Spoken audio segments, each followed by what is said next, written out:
Hey, what's going on everybody? Boilon here, back for another video on Raid Shadow Legends. And in today's video, happy Friday by the way, we do have the Summon Rush for the Khmer Fusion event. And I just want to let people know that if you've been keeping track of everything so far, you should be at, not 25 because I quite haven't finished my Classic Arena tournament, but you should be around 30 fragments going into today. We do have a few other things that are going to be going on as well. We have the Fire Night tournament that is going to be kickstarting later on today. And of course, we have Summon Rush, which is what we're here to talk about because it is quite interesting as far as the points required. It's a little bit less, actually, in fact, for what's normally if you are going to be doing solely Summon Rush. And what I mean by that is there are other summoning events, but if you complete this fully, like I am going to be doing today, then you do not need to engage in any of the other summoning events, and that's important to note. Now, before we get started with the rest of the video, I do want to remind people that if you haven't started playing Raid yet, what are you waiting for? Get out from under that rock. Download using the QR code to get the legendary R-Tac. Get Varric in the Fat, Fennex, and Cried in the Blue at level 10, 20, and 30. And don't forget about your pal, Pelops the Victor from the Argonauts faction. All you got to do is use the promo code RAID7 in the first 48 hours of a brand new account. Okay, so I just want to do a quick recap of the Fragment event calendar. Like I said, there's a total of, behind my head here, 150 fragments up for grabs.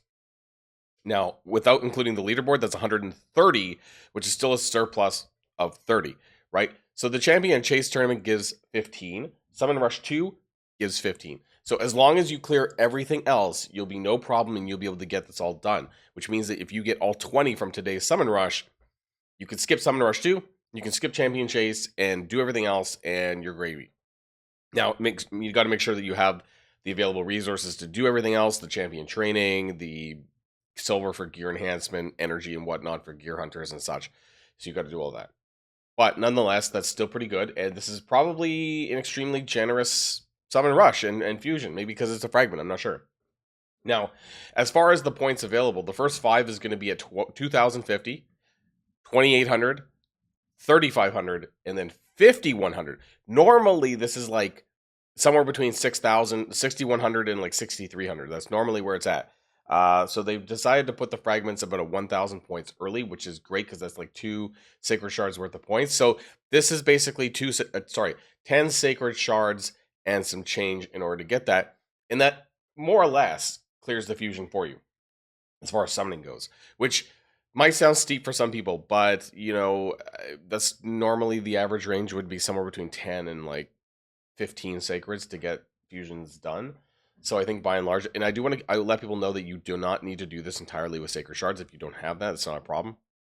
You can use what I call the green gold, and that's mystery shards. So hey, if you got like 5,000 mystery shards banked, you can do that if you want to, right? It's not a problem. And mystery shards are quite easy to farm over time. Like I think I normally get about 3,000 every 2 months. So like every third or fourth fusion, like I could do entirely with mystery shards, so that's important to note. 20 points for ancient shards, 120 for void, 200 for primals, and 500 for sacred. So for me, I'm going to be doing sacred shards because now I don't know if I'm going to hit my mercy or not. There is a character, if you saw in the thumbnail, that I've been chasing for a little bit now. I've tried to pull a couple of times, and that's ARIA the Golden Hope. I think her kit's really great. Honestly, she's I wouldn't say entirely PvP, but it's very strong in PvP. Stealing all buffs from all enemies, true fear and block passives AoE. Really, really nice. And then also this fortify buff and strengthen buff on allies as well. So her damage apparently is pretty good. She also has a 100% heal reduction, but like a protected heal block, heal reduction when the enemy drops below 50%. Pretty sure this works on bosses too, including like mimics and Grim Forest and things like this and other bosses. So, and maybe Amius as well. Actually, I keep saying this, you can't use Argonauts and Amius, but I really hope that they rework this to allow you to be able to do that. That's my hope. I don't know if Plarium's actually going to do that. And they also have 25% all battle spirit ally. So that's kind of a little bit interesting as well. As far as other great characters, though, if you don't have them, honestly, I would do Hilvi. For everyone else, I would probably do Hilvi. Lord Entertainer Fabian is obviously really great, but he's part of the fusion tokens, which Hilvi is not. And Hilvi is basically one of the best support characters in this lineup, but also probably someone that's been released in the last year. So I do want to keep that in mind. As far as other characters that go here, I don't even know. I have them all. I would normally go under Deacon Armstrong. If you don't have Deacon Armstrong, do that. I'm just doing Cornelia because I don't know, because I have everyone else. So it's not really a big deal for me. As far as the voids go, I would not pull voids for a summon rush. But some people might, I have Hecaton, and some people might be tempted to do this. So if you're near a Mercy, because that's all it is, it's not a 2x. If you're near a Mercy, then go for it, right? Give it a chance if that's what you want to do. Hecaton is an amazing character. But otherwise, I would not be pulling Void Shards regularly for a Summon Rush, only if you're near the Mercy and you think you're going to get it. So this is Sacred Shards. We're going to do a 10 or 11, probably 11, and we're going to see what ends up happening. I'm actually pretty low. This is probably the lowest I've ever been on Sacred Shards, 16. Normally, I'm someone that has about like 30 plus at any given time, but yeah, my luck on Demon Lord has not been good so far to me this month, or actually in the last little while. Now, I'm going to be posting my music here, and we're going to get started. Now, I think I'm near the bottom. If I'm not mistaken, the last time I pulled Sacred Shards, I got like 3 legendaries back to back with some pretty good luck. Now, this time around, I think I'm starting from the bottom because I believe that's where I quit out at. So I'm just double checking my Raid Mercy. Actually, no, hold on, wait. I actually pulled 4. I'm 4 in. So I might, maybe, or might not get my Mercy. Right? 4 plus 11 is 15, so I might very well get it, but I might not as well. So this is Sacred Shard number 1, and we're coming in with number 2. Let's see what happens. You never know, right? 6% for a legendary. I've definitely hit that before. Giscard the Sigil. Also, Farrakhan the Fat. Amazing. I forgot to mention, because of course he's in my promo link. He is great, right? He's like one of the best epics in the game. Sacred Shard number 3 coming in here, and we have another purple. Hey, we have Cornelia. Not that I really care, but there we go. She does have a sleep mechanic, right? If you want to use this for Sand Devil, right? There we go. That's all I had to say about her. Sacred Shard number 4, another purple, and we have Hulskarol. If only he had a 50% increased resistance buff, but he was someone to note anyways. I used him in early faction wars, but outside of that, nothing really amazing. Sacred Shard number 5 coming in with another purple. We have Mistress of Hymns. She's like a poor version of, what's the other one? Oh, Cardinal. She's like, she basically is the poor version of Cardinal, who looks exactly the same except for a skin recolor. Sacred Shard number 6 with another purple. I think we're up to 10 total though on my Mercy.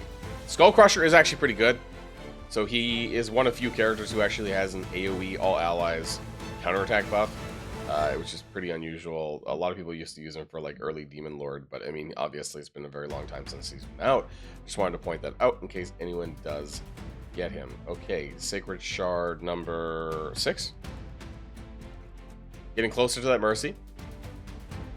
Then a Soul. Nothing really great to say about him. Sacred Shard. Actually, no, I'm at, how many did I have? I thought I had 16. Did I start with 16? I'm actually losing track. I might have to back out soon because I forgot my numbers. The next Sacred Shard, I thought this was 8, but I'm not sure because apparently my memory is very poor first thing in the morning, and which means I have to back out and check. How many did I pull? Oh, okay, that was 8. Okay, so we need to go a little bit further, right? Oh, we're at 16. Yeah, okay, that makes sense. So this might be my first shard into my Mercy. And I kind of, you know, to be honest, I kind of want to pull to the Mercy. I feel like we owe this to the video. That's 9 pulled, right? So 9 plus 4. We're at 13 Sacred Shards pulled total. So we are into the Mercy. And I feel like I owe it to the video to go all the way to see if we get ARIA out of the progressive. Oh, what the fuck? Okay, so we pulled the Mercy's done. I believe that's as far as as far as we need to go anyways, more or less. We pulled 10 actually. Was she not in the in the progressive as well? And we pulled the exact wrong character that I wanted to get here today. But I don't actually have her. 20% all speed battle aura. Start of this champion's turn, transfer a debuff from each ally to her. Effect time to be resisted to this skill. At the end of the champion's turn, fill turns meter of all allies by 10% plus an additional for each debuff in this champion.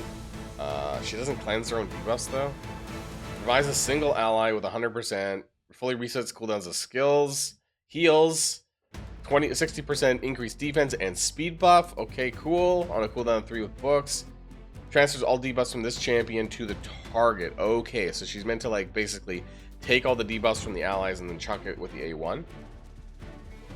If she's under 3 or more. Okay, interesting. It's interesting. I mean, I might get some use out of her because she is also a reviver. I might get some use out of her in Faction Grips hard mode for Demon Spawn.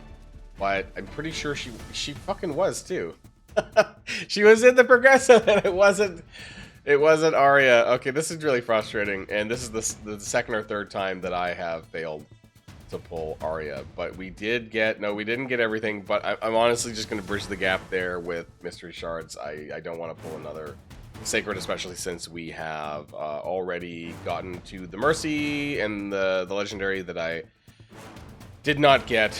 Once again, that is unfortunate. Anyways, guys, let me know if you pulled anything good in the comments down below, depending on which character that you were gunning for. Did you get what you were looking for? Or maybe you got something else that was useful in your account. Anyways, let me know all about that in the comments down below. Now, before we go, I do want to remind people that if you haven't started playing Raid yet, get out from under that rock. Have a summoning blast like me. Get the legendary Orc Artak, get Ferrican the Fat, Fennex, and Kryden the Blue, and also Pelops the Victor by using the promo code RAID7 within the first 48 hours of a brand new account. Don't forget to do that. That's it from me, everyone. Have a great Friday, and I'll see you all in the next video. And if you like this video, make sure you hit that subscribe button if you haven't already, and you'll be greatly helping out the channel. Have a great day, and I'll see you guys on the next one.